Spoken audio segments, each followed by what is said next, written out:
I am Imri Sajid Hassan. My presentation topic is laser beam machining. So, laser beam machining is an electro-optical thermal process. It is shortly known as LBM. Uh, what is an optical thermal process? Is the process where we know that laser is an optical phenomenon. So when the laser when we use laser on a metal or non-metallic surface, then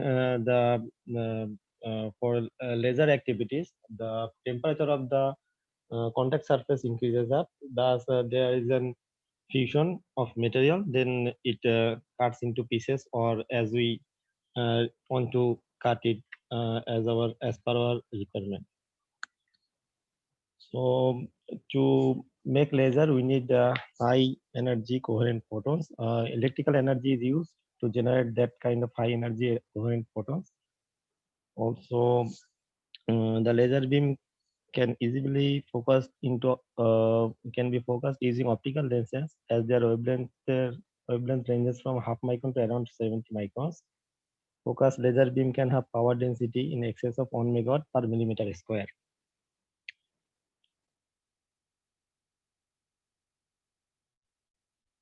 So how LBM works?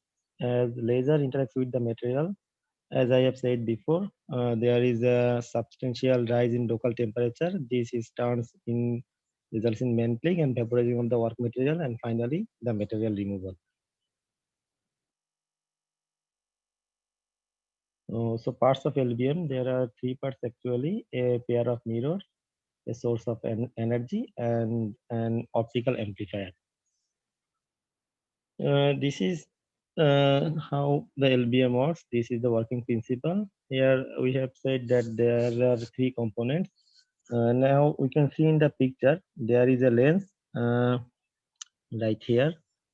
Uh, sorry, there is a lens and there is some flash lamp which is mainly charged by high voltage electricity, and the lens we put the lens in such a focal length that then workpiece, so we can put different wavelength into the workpiece.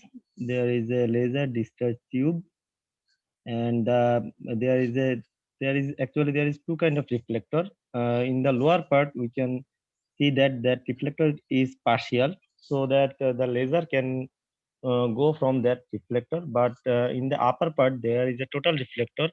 So when the coherent photons go into that laser tube, they will only go in one direction, and that is the lower direction where the workpiece is situated. And the upper part, that is the total reflector, by which the coherent photons will be totally reflected and go into the lower direction. And the flash lamp is actually used to make that coherent photons, which actually is making of the laser beam.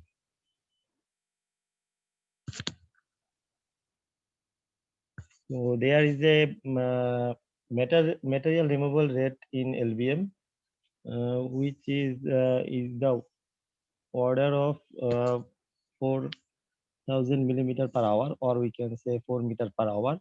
So this is a slow process actually, and there is a mathematical term for cutting rate, which is millimeter per minute, which is represented by C in here. C is equal to K into P divided by EA T1, where P is the laser power incident on the surface, which is unit is watt, and E is equal to E is the vaporization energy of material, which unit is watt per millimeter or millimeter square if there is the area, and A is the area of the laser beam at focal point, and T1 is the thickness of material, and K is the constant characteristic of material, the conversion efficiency of laser energy to the material, millimeter per minute.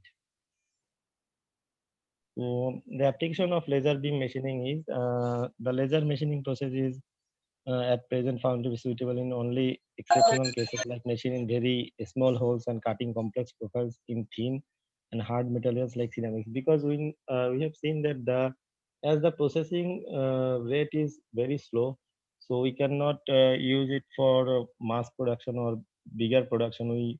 As it is as we know, laser cutting is very how to say, laser cutting is very precise, so we can use it for precise material cutting. It is also used in partial cutting or engraving, like if you want to make some design in thin plates or something like that, we can use laser beam machining in that process. Other application include steel material trimming, metal trimming, blanking, and resistor trimming.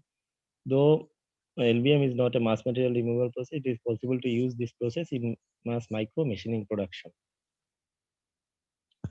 So what are the advantages of laser beam machining?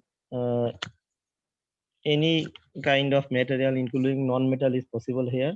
Drilling and cutting of areas are not readily accessible are possible. Say we want to cut some plate, but we cannot cut it through our conventional machining processes, where laser beam machining can um, reach up to that place, because it is just an optical ray.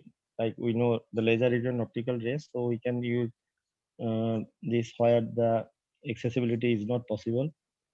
The heat affected zone is small because of the collimated beam, because we know the beam we can as we can put the lenses as per our requirements. So the heat affected zone is small because we can focus the wavelength into one point, so that the affected zone will be smaller.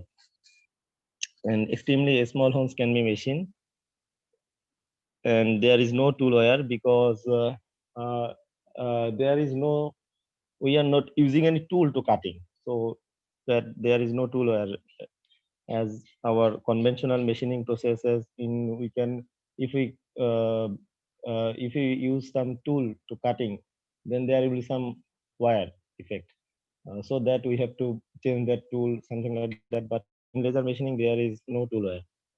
Soft materials like rubber and plastic can be machined also. So what is the disadvantage of laser beam machining? Its overall efficiency is extremely low, 10 to 15%. It has a very low material removal rate, as we have discussed before, because the uh, cutting rate is too slow. The laser system is quite inefficient since the life of uh, flash lamp is short. Sorry, there I have made a mistake. That is not flash lamp, it's flash lamp. As we have seen in the working principle, there are two flash lamp. Uh, there are two flash lamp which was producing the coherent photons. That flash lamp life is short. That's why it is quite inefficient, because we have to change the flash lamp after some machining process or after some days or weeks. One of the main limitations of laser that it cannot be used to cut metals that have high heat conductivity or high reflectivity, like aluminum, copper, and their alloys. So thank you.